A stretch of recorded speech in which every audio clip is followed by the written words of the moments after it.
Jennie Joseph presents The Hands That Caught Us, a legacy podcast series with our midwife elders, an archival offering through the Perinatal Pause Podcast with Jennie Joseph, where we rest, reclaim, and remember one story at a time. Welcome to The Hands That Caught Us, a sacred series within the Perinatal Pause Podcast with Jennie Joseph. In each episode, we sit in reverence with our elder midwives, keepers of ancestral knowledge, community healers, and witnesses to the sacred continuum of life. These conversations are a pause, a restoration, and a reclaiming of our birthright. These are the stories that built us, and these are the stories that sustain us. Taking my deep breath because it's my deep honor to introduce Dr. Janet Williams, Dr. J, Mama Midwife. Thank you for joining us today on the Perinatal Pause, The Hands That Caught Us podcast. Thank you so much, Jennie, for having me. This is such a pleasure and an honor. Well, I'm so grateful. And I know you have a surprise for us. I do. I'd like to read a poem to just set the atmosphere here. Thank you. We walk in their footprints. Midwives who held us, who birthed us, who taught us, who mentored us. We were called to walk where they walked, to listen with our hearts, to hold the wisdom of birth that they held with the same reverence. Midwives who held us, who birthed us into safety, who taught us what wasn't written and mentored us with patience. We walked the ground their feet made firm. Their footprints still guide us. Midwives before us and with us who held us down through birth and becoming, who supported mothers, families, and communities. They practiced with skill, with courage, with care.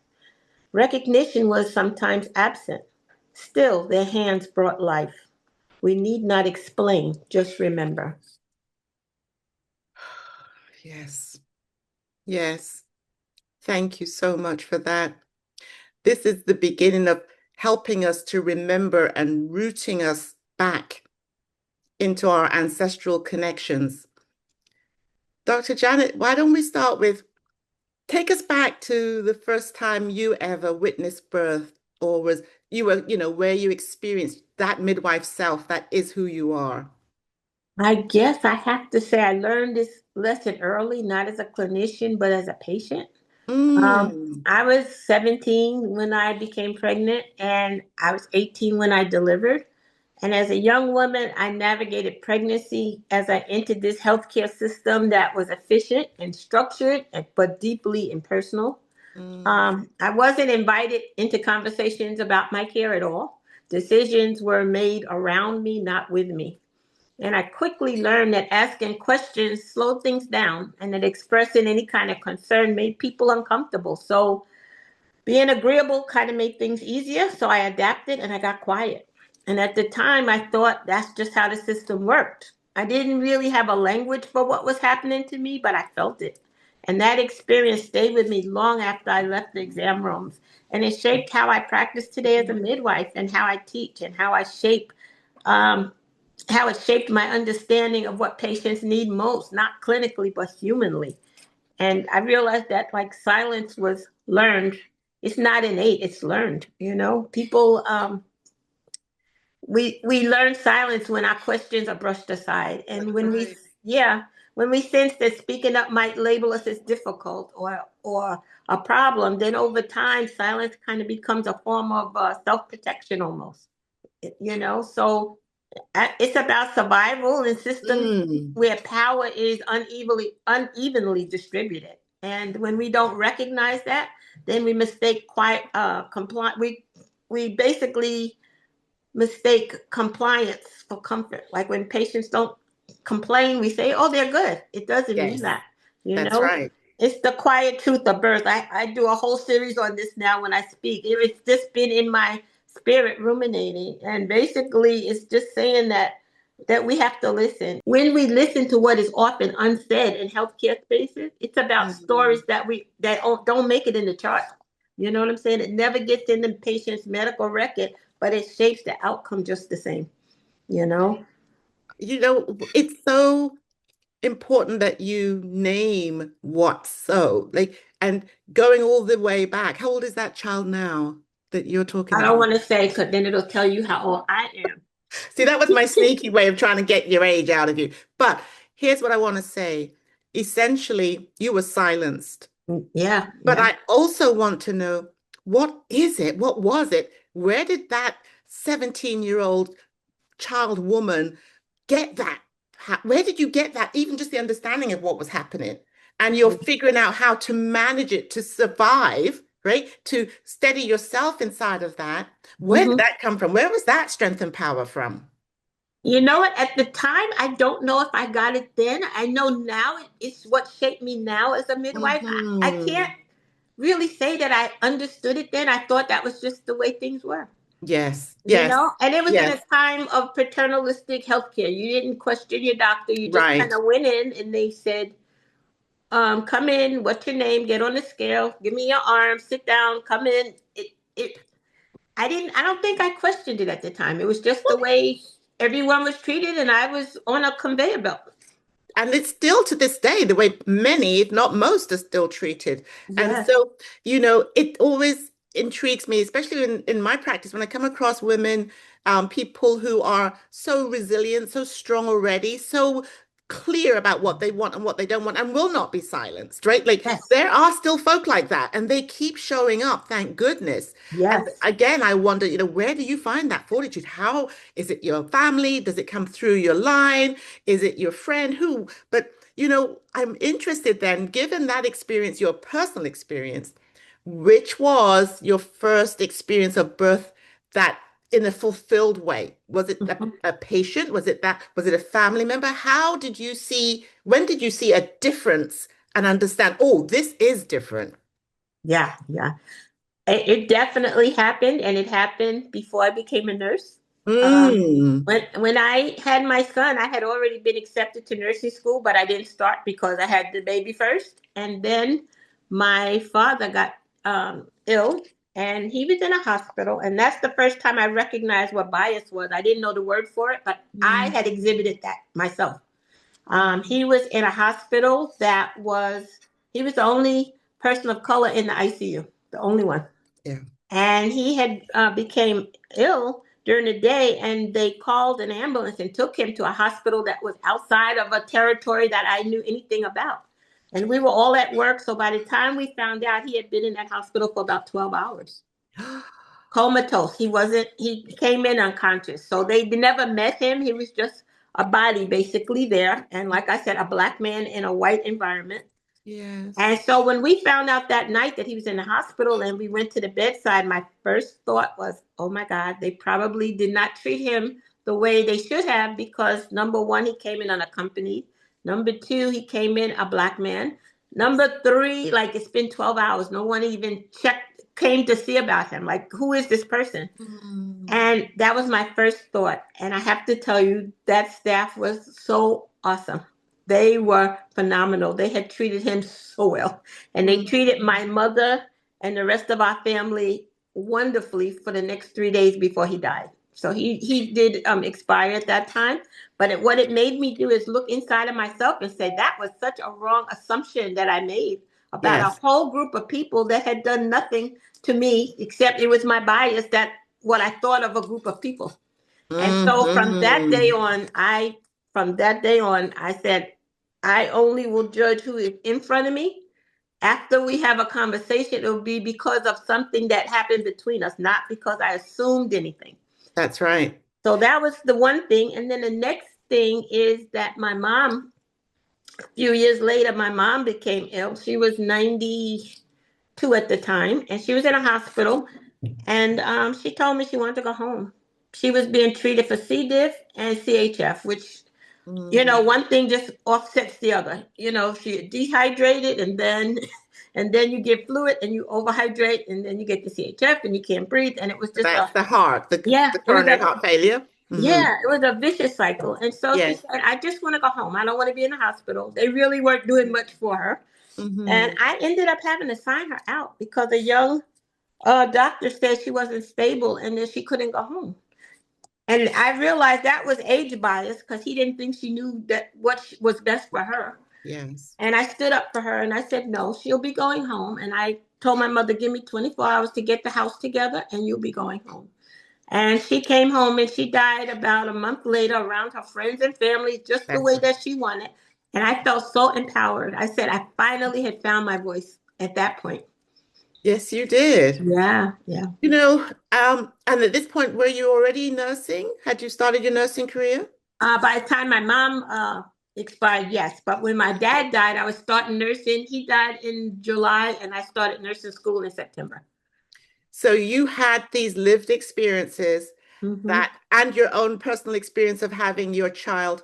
You had all of these things to help inform, Mm-hmm. and you were willing, obviously, because in a long career later, I Yeah. know you have embodied that empowered young woman that you became because of those experiences you just described. Yes. Yes, I So did. when you chose nursing, did you have midwifery in mind as well? Um, at the very beginning, to be quite honest, I wanted to be a labor and delivery nurse, which I did. I did med surg and labor and delivery. And then I had a friend who had gone into, I loved labor and delivery. I loved it.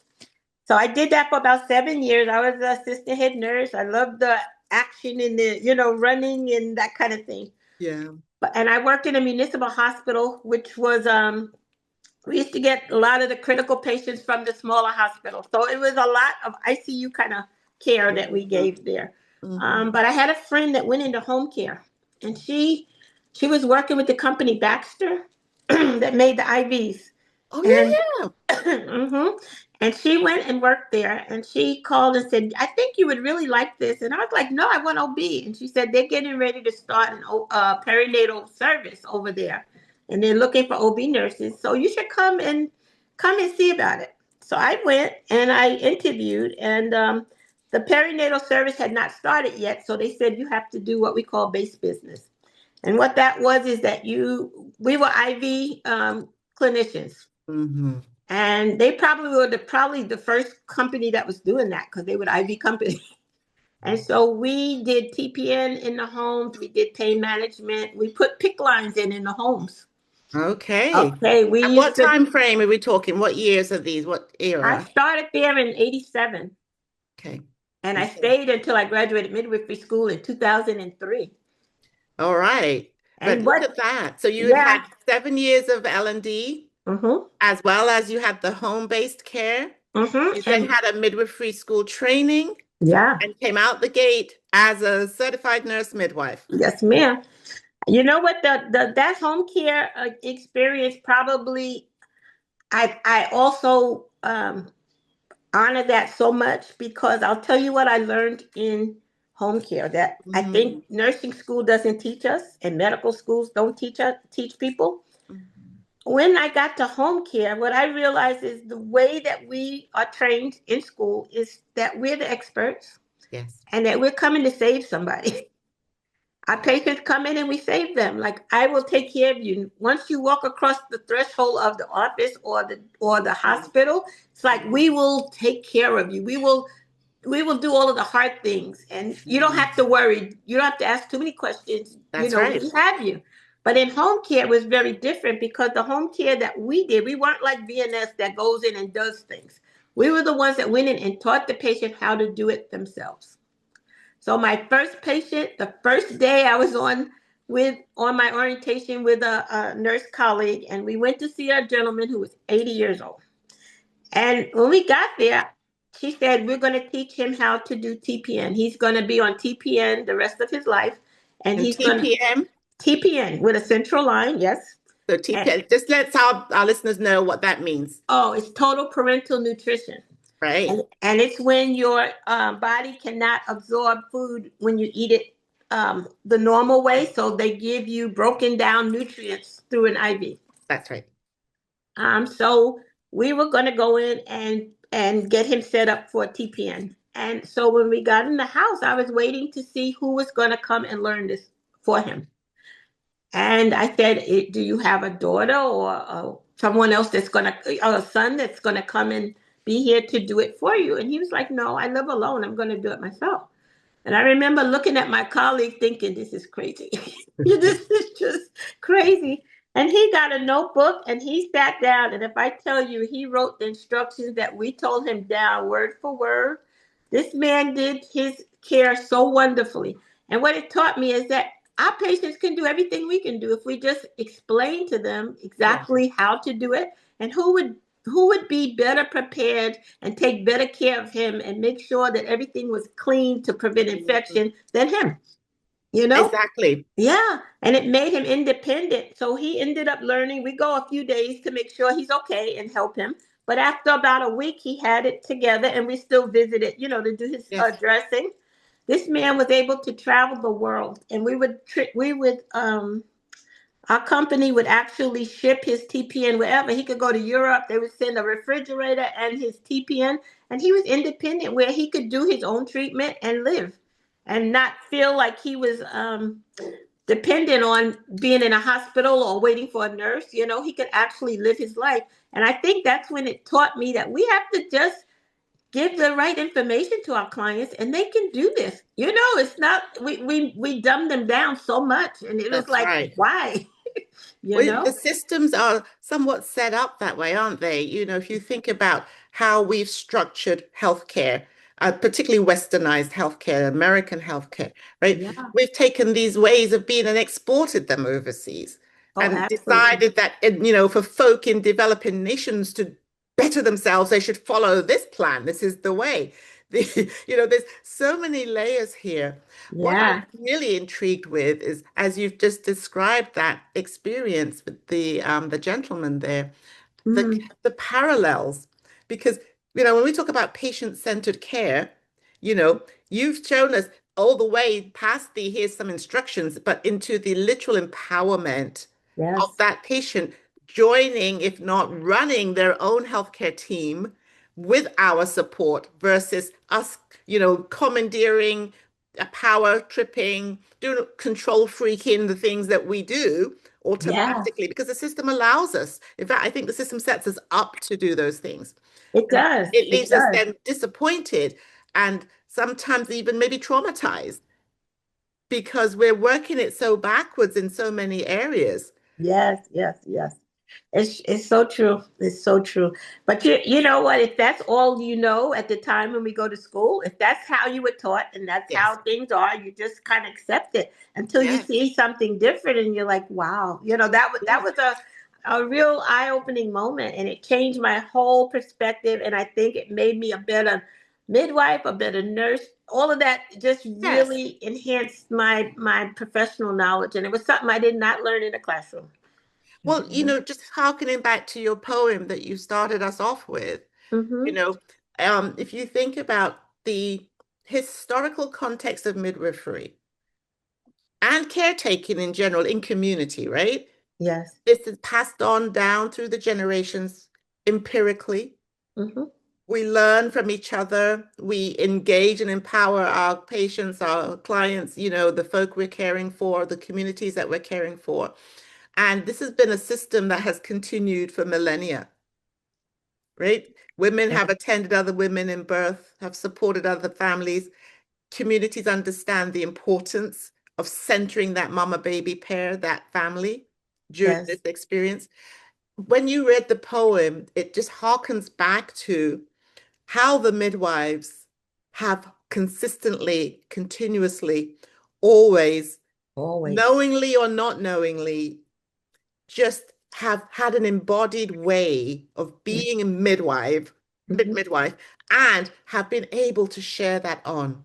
Just Yes. listening to you, right now, I feel like, you can absorb from you the knowledge that you have, the Mm-hmm. experiences that you have, the power, Yes. the humility that you have, the empathy that you have. And Mm-hmm. just hearing your words alone is the continuation Yeah. of that.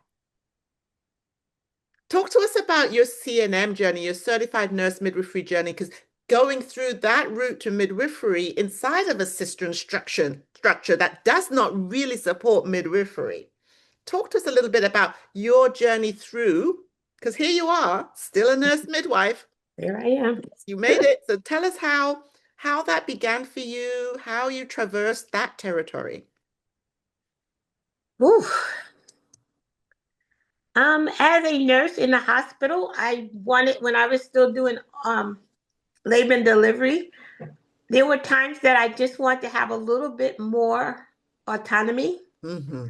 So that was the idea of the midwifery, was kind of ruminating then, the idea of being a midwife. But then I did the home care. And with all of that together, I said, as a provider, I could really feel that I could give my clients what they need as far as support, education, and and really be um, an ally with them and a partner with them. And I felt like I knew how to partner with my patients now. It wasn't me lording over them or telling Yes. them what to do. I Yes. felt comfortable with that because of the home care. Because I had patients that I used to tell them, that was the nice thing in the home. What I learned is that when the patients come to our hospitals and in our offices, we are the boss. It's our system. When we Yes. go into someone's home, it's their home. They're inviting you in, and they can tell you to get out their house. Yes. And that was wonderful because I had patients that would tell me, Janet, if something happens, I don't want CPR. And I would say, you have to sign this DNR or sign this advanced directive. And they would say, they would tell you, I'm not signing it, but I don't want this. And I said, well, this is your house. And if something happens and someone tells us we have to go, we just have to go. And so wives knew that. They could tell us, you have to leave now. Yes. And and that's when I realized that power that we have, or that Yes. power is very unbalanced when they're in the hospital, but it's a very equal playing field when you're out the hospital. And I think it's both ways, for the providers as well as for the patients, the clients, Mm-hmm. looking at, midwifery when it's inside of the institution, for example. Mm-hmm. I don't know if you ever felt you reached the autonomy that you were looking for. I don't know if it's available. And if it is, how precarious is it, right? From the perspective of the provider.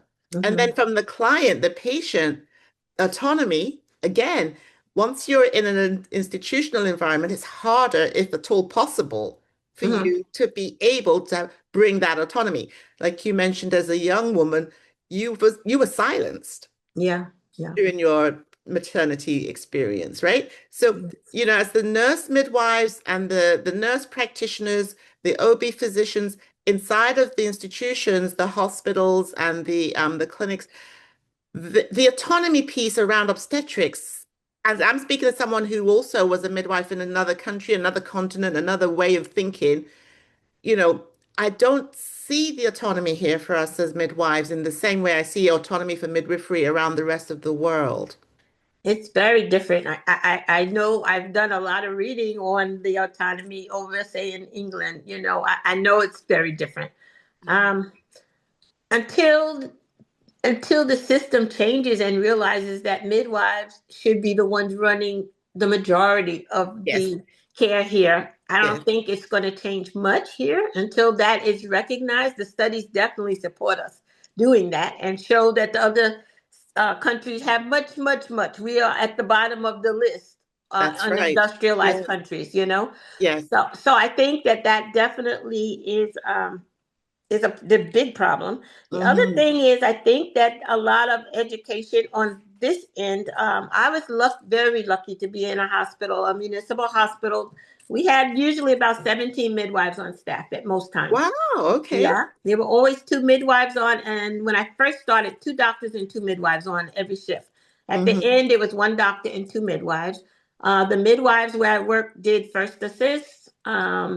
Before I left, they had started doing that, and we had a lot more autonomy than most hospitals have where I worked. It was a Sounds real, like it. yeah, it was a wonderful. We're coming up on our 50th anniversary next year as a So, midwifery service. and think about that then I think from a pioneering space as well, because unfortunately, after the demise of the black midwife, the so-called granny midwife, Mm-hmm. the indigenous midwives, even the immigrant midwives that were supporting their own communities sort of died out mid 20th century or were pushed out as birth became hospitalized, obstetricians took over. And to think that, you were able to experience working inside of a midwifery service that held on to some of those ways. I mean, it sounds like with autonomy, you also get the blending of the home, the independence, the respect, the dignity in an institutional way when you can blend both ways of being. And if midwifery is successful, midwifery is autonomous, typically that's exactly how both patient and midwife experiences the relationships. Exactly, exactly. Mm-hmm. What was wonderful was I can't tell you the exact year, and I'll talk offline later when I get the dates just to share it with you. But the Mm-hmm. hospital that I worked in, they closed down our labor and delivery for a short time. Oh, We have a sister hospital that's a larger hospital, so it was going to basically go to that hospital. They were going to combine them. The community came out in such force, if I tell you.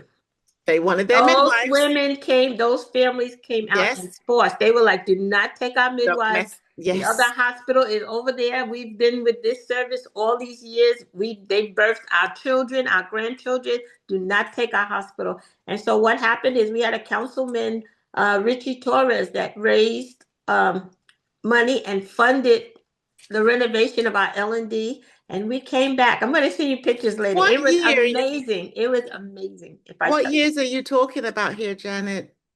That's the thing. I don't want to tell you the wrong years. Yes, I have yes. them, but I can't tell you the exact. I This will is get back to you with the years. I can't remember the exact years. Well, this is so important though, historically, because Yes, there are yes. many midwives, student midwives, aspiring midwives, and even nurses. I mean, the entire L&D contingent in the United States have Mm-hmm, probably little idea mm-hmm, or clue that all those years ago, this was already so strong that the community mm-hmm. said, and of course, across the entire world, the community chooses their midwives, That's right. endorses their midwives. That's They feel ownership of their mm-hmm, midwives, right? mm-hmm. There's a Yeah, community mindedness, whether they're in the institution or not, that yeah. because the community, the women that are birthing, the families that are experiencing that care, they get it when we say such things as midwifery is the guardian of normal.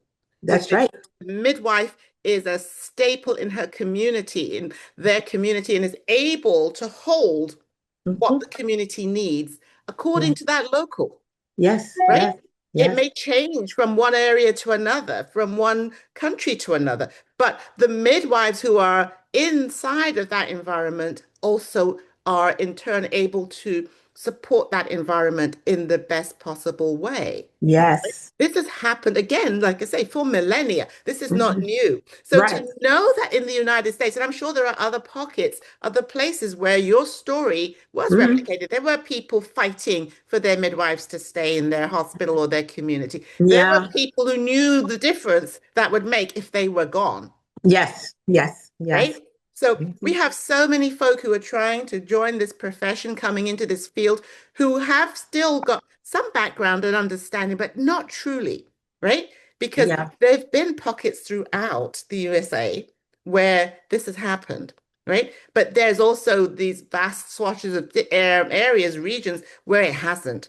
There are Right. still Exactly. states where community midwives are literally illegal. There are states where they may be not illegal, but they could get in trouble, Yes. depending on Yes. which way the wind is blowing on any given day. There's Exactly. states where, yes, we have a license to practice outside of hospital institutions, but actually that's very precarious at best. And Yeah. then there's other states where we have no licensing, but we have a national agreement that the credential that community midwives have, the Mm-hmm. CPM, Certified Right. Professional Midwife, or LM, or direct entry midwife, these midwives who are not nurses or are not affiliated with hospitals typically, those midwives, depending on the state they're in and the rules that are prevailing at any given time, are Mm-hmm. at the whim and mercy. Yeah. Yeah. That's That's, all of that going on in America. What a cross section of situations I where in know. every other country, midwifery takes Mm-hmm. care of the vast majority of maternity for Right. normal people, and Correct. obstetrics takes care of the crisis. Correct. I know. I know. And the sad part is that we have so many people that want midwives, and there's not enough of us, they say. But if they would standardize and put everybody where we can all practice practice, and you have people that are trained and ready and willing to Ready. go there right down the street, and they have their hands tied. That's right.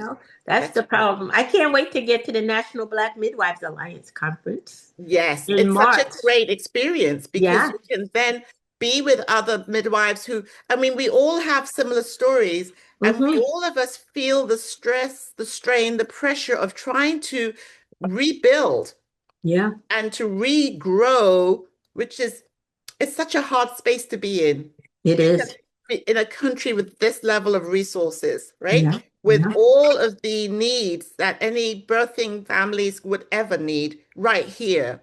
Yeah. To have midwifery ostracized like it really is, relegated to, like, oh, you're not worthy, you're not enough, you're not this, you're not that, to be looked down upon and to be, really maligned in so many ways. When we come together, we feel the power. We feel the joy. It was so wonderful last year, the year before last. It was like, oh my gosh, it was really. It lifts you up and reminds you, no, we will prevail. We will. We always have. I mean, there is not a time in any historical story where midwives did not prevail.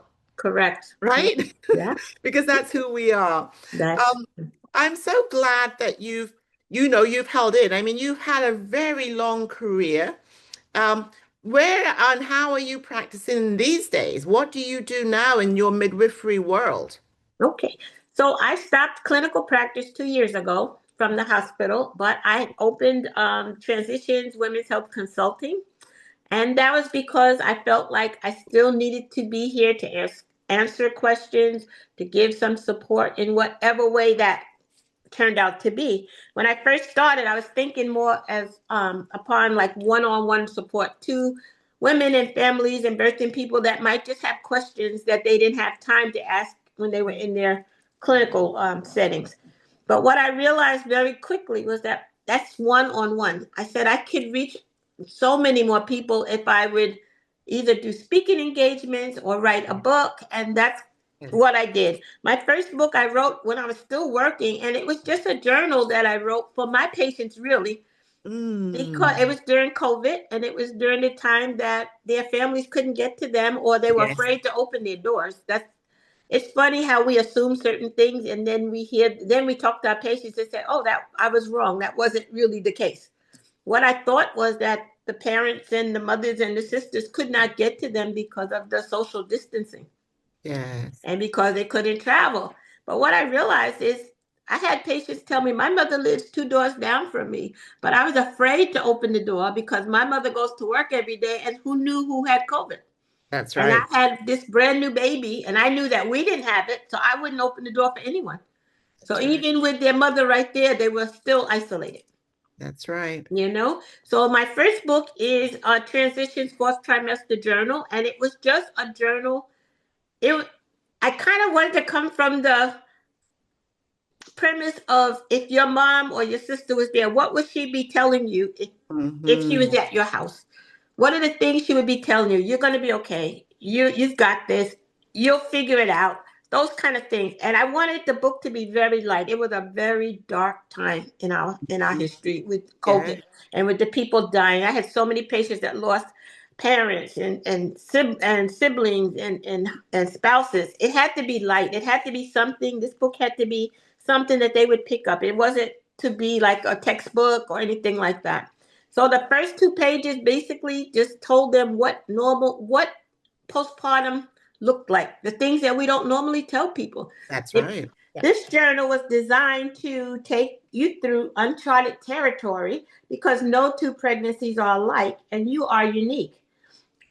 It's your story to reveal. This journal will lend vital support and share important insights as you journey through this transitional time. And then it's on the back, it just has a little bit about me here on the back. But I'd like to read you 1 page in it. Yes, please. Okay. So the beginning starts off, this journal belongs to, and they put their name in it. And it says, motherhood is a story you will write for your child. It's the beginning of their biography. Once upon a time, it says. And then it has a place they can put their baby's name, when they were born, the date, the time, the weight. And it says, welcome to your journey, the fourth trimester. Welcome to your journey into the fourth trimester. Okay.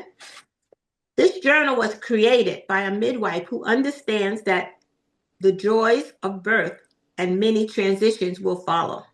There are many changes that can occur due to hormones, sleep deprivation, emotions that can range from joy to stark terror. This journal was designed to support this transitional time and give you a place to write your joys, your fears, your triumphs, and gain confidence. This will be a self-care guide as well as a place to find affirmations and just plain reassurance. Motherhood doesn't come with a manual, but during the next few weeks, you and your baby will get to know each other well. Your schedule will begin to regulate. And then there's a place for numbers. They can put their midwife's number, their doctor's number, their lactation consultant number. Because I said there's that mother brain that you have afterwards where you can't remember too much because you're exhausted. So there's a place to document that here. And then there's a page that says when to call and follow up. And those have the signals and the things that we want them to call us. And I put that in the front of the book because I want to make sure that if they're using this book as a journal, everything they need would be in this book. So they would keep picking it back up. That's right. Okay. So it tells them you know your body better than anyone. And if anything doesn't feel right, you call your provider. And it has the list of all of the things to call for. And then it has different things in it to tell what to do when you're stressed. And it has different things. And it says, I care for myself spiritually. And it has where they can write that in. Physically, emotionally, it says. Then there's some affirmations in the book. And it says, I will make mistakes. Everyone does. My baby will grow up knowing I love them and I did my best. Just different affirmations, things there. It says there are many options. I can be brilliant, creative, loving, and unique. There's no one else on this earth like me. Okay. Then there's a place for them to write their own affirmations. One of my favorite pages in this book is a page I called Bingo. Okay. I'll see if I can find it here. There it is. Okay. So on this page, and I used to tease my patients, I said, how long did it take you to get bingo? And some people said, girl, it took me 4 weeks, So in the bingo, I tell them to put, just a little check mark with a pencil or whatever. It says one thing is to take a shower. Okay. Right. One thing says get dressed. It says caught up with friends, meditated, exercised, took a break, drank water, took a social media break, treated myself to a facial, hugged my baby, cooked a healthy meal, got 8 hours of sleep, took a nap, took a few deep cleansing breaths, decluttered my space, spent time in nature, listened to music, spent time with my partner, complimented myself, processed my feelings. It's just a lot of different things. And if they did any of them, they might get bingo. They might not, but it gave them ideas of things do to relax and to do some self-care. It's so midwife in the way that you've covered every aspect. Yeah. But you've created a tool. Yeah.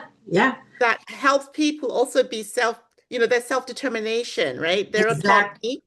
Yes. Right? Yes. At the same time. Yes. And then I made it very light. Like it's not a lot of writing. It's just very light. Okay. It tells them that if you find yourself feeling anxious and depressed, ask for help from your partner, your family, your friends, or your provider. You're not alone.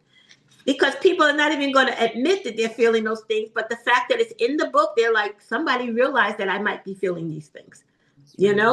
So this was kind of to have someone in the house when there was really no one in the house, if I can say that, No, I think that, and the way you've written it, the way you've approached it is in that universal place, where you're coming from compassion, you're coming from humanity, empathy, sympathy, support. Yeah. And so much of our work as midwives is not just the clinical service of physically doing something with somebody, but rather we are centering and supporting and making it make sense. Yes. I call my practice common sense childbirth. I love that. I've been trying to read more about your Mm-hmm. It just makes sense to us to figure out how to make it make sense for the families. Yeah. You know, Dr. J, you offer so much, and I see that teacher in you. What would you say to our young ones, our littles, who are trying to get into this field, into this profession, who are called, because it is a calling after all. It's not even an option sometimes for any of us who are Exactly. here. Exactly. What's your wisdom that you want to impart, that you want to share with these young ones as they come up into this field? I want them to come with open hearts. People that are not called, I tell them, don't come.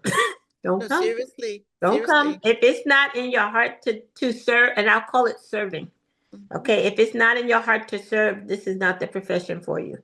Mm. Um, and I tell them to come with an open heart, and to come listening and being ready to listen, and to really, my big thing is communication. I think that's my biggest I think that's what I brought to this profession more than anything, is knowing that communication is the number one key to connect with our clients. And if we don't connect with them, we're not going to be able to care for them the way that we want to. We're not going to connect with them to the point where they trust us. Yes. They're not going to give us a good history because they don't know who we are. And they're not Yes. going to tell us half the things that would help us help them. Okay. And what I've realized is that we have to be willing to go past the scientific part and the art part and get to the heart of it. We have to know how to connect with people quickly. I say, I used to say, I might walk into a labor room and it's someone that was not my client. We had our primary patients in our practice, okay? But when it came time to deliver, whoever was on that day, we had 2 midwives on every day, so we were not on call. So I could walk in and I could have my colleague's patient there who never met me before. And I need to be able to walk in that room and connect with her That's right. partner, and her Yes. doula, whoever's in that room, quickly to the point where they trust me. She may deliver in 30 minutes from now. Ooh, You know? word. Yeah. You have to. So when I was working, we had medical students where I worked. We didn't have any attendings. It was just we had attendings and we had midwives. We didn't have any residents where we worked. Yeah. So we had medical students who were with us for their first deliveries. That's who did, they came with us. So I did start a program. They were my guinea pigs. It was called Black Mothers Interrupted. And Oh, yeah, and it was for was to teach about bias. It was my bias training, teaching for these young medical students who a lot of them came from out west, had never been around people of color in their life. And I will never forget my lesson that I learned in that ICU with my dad. I will that's never right. forget that. So what I realized is that bias is something that we learn, and it's not something, when you say someone's biased, people are like, oh no, I'm not biased. Yes, we are all biased. That's That's that's right. the piece I Human. wanted to bring out to everyone. We are all biased, okay? And it's about what we saw on TV, who we were around, who we grew up with, what we heard at home. It's all of that is subconsciously somewhere in our brains. And we have to, it's there, but we have to realize it's there. We have to be able to take a breath and stop and let our brains catch up with what that thought was and say, wait a minute, is there any validity to what I'm thinking right now? Is there any proof of what I'm thinking? And if it's no, then we need to stop and rethink it. Okay. So I did this program called Black Mothers Interrupted. And I basically wanted to talk about the things that interrupt mothers' lives. It could be death, it could be morbidity, it could be mortality, it could be that they lost their job, it could be so many different things that interrupt our lives. Okay. So the B in Black was for bias. The L was for the lived experiences of our clients, and we needed to know what that was. The A was for us to amplify their voices. When they tell us things, we need to understand what they're telling us and to be able to amplify their voices. The C is for the cultural things that they're bringing, the cultural congruency. And then the K was for knowledge. Because once you learn, if I teach you as a nurse or a midwife or a medical student, about bias. Now I need you to talk to your family, your friends, and other people, and you need to now be on top of that and share that knowledge. So that was that program. And so I did that program quite a few times. It was great. It sounds amazing. Yeah. Again, ahead of your time. I know you were doing this from how you've just described it before. There was a little bit of a trendy thing to say, oh, that will solve all these problems. All they need is that implicit bias training and we're done. Check the box. Right. And of course, that's not the case. That's not. And so I'm thrilled to hear this and to, again, these hidden gems of historical knowledge that, all of us have had different things that we've contributed to this generalized work of equity. Before it was named that, right?